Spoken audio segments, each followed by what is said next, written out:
welcome back. Thanks for tuning in. Today I'm doing an optional step that I like to call the blue shading layer. Yesterday we painted and cured the veins on the doll. This optional blue shading step I like to add just for added coolness. So we're starting with the same vein blue color that we used yesterday. I wanted a little bit more diluted than I used for the veins because we're just going for a very subtle shaded look.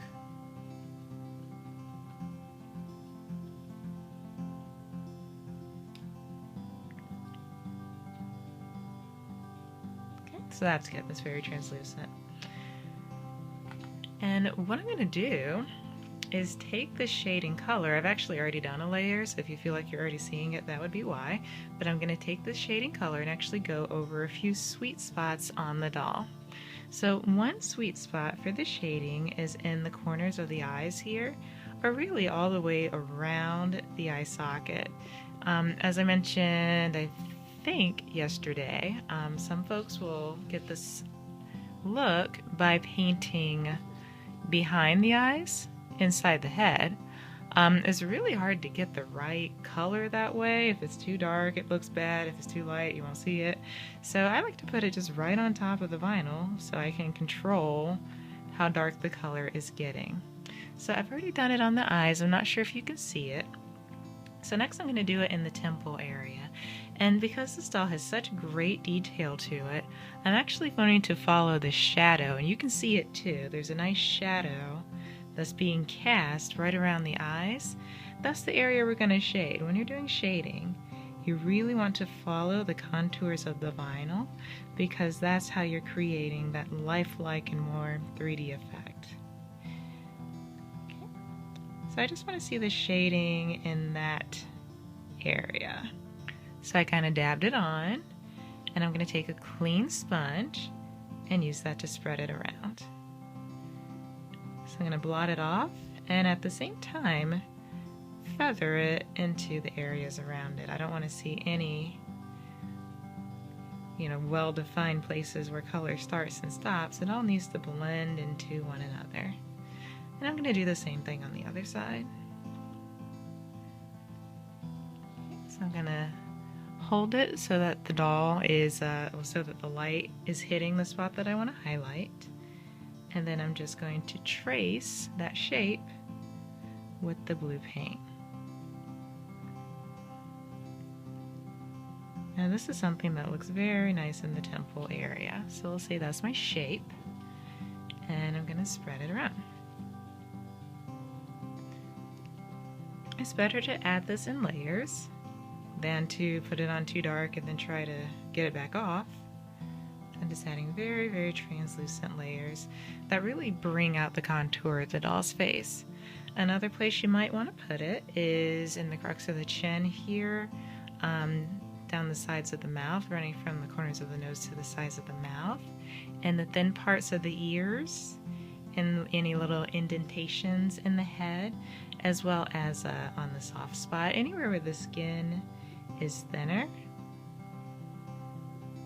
or taking on some kind of indentation.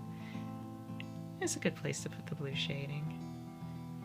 And for a spot like this, you really can't go wrong because if your doll has hair, no one's ever going to see it.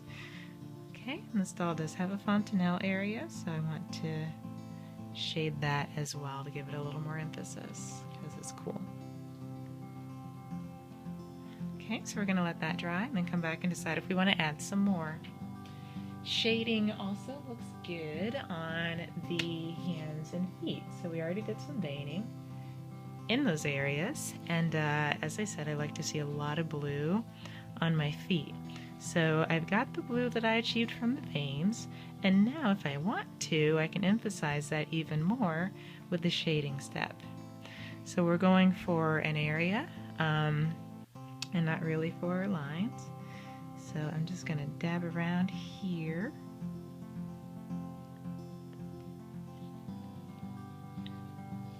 And there's already quite a lot of blue there from the veins. That's why I'm going kind of light with it. And you can use a mop brush or whatever your favorite brush for creases is to smear that around and blot it out. So that just gives us that much more blue on the feet, which I think looks really neat. So we can do that for all of the feet, for both of the hands. You know, maybe you want to shade a little in folded areas like this.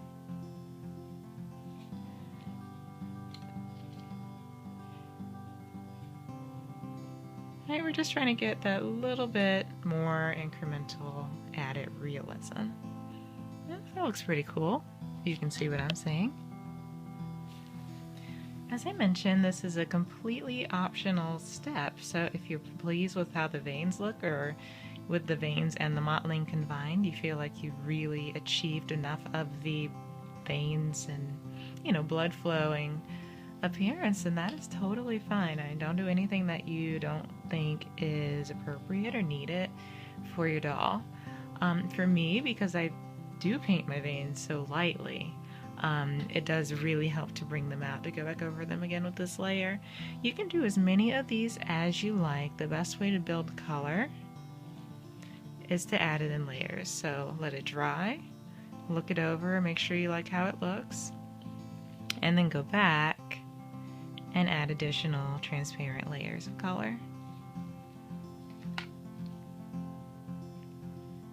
There's no real magic to, or formula to how I do this. I do tend to land it in some of the places where I'm also going to go back and do creases. So it's sort of a precursor to the creasing step for me. And it's a much broader and lighter color than what I would do with my creasing.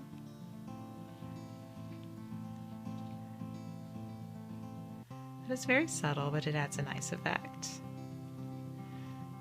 So once this is done, let it dry, give it a look over to make sure that you don't have any paint anywhere you don't want it to be. Clean it up, and then bake it in the oven for 8 or 9 minutes at 250 on the new wave. That is 60% power.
And again, if you don't have to do this, if this is way outside of your comfort zone, or you're worried you're gonna mess up, don't feel obligated.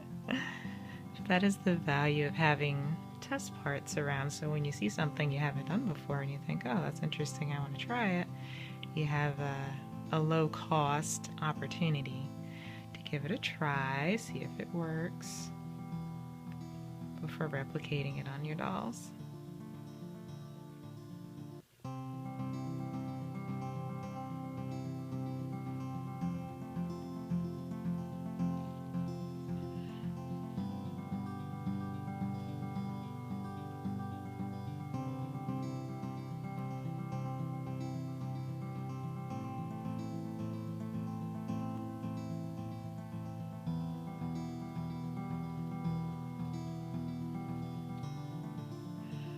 I do love how there's so many folds in this doll, so it makes for, well, it just gives you a lot of opportunity to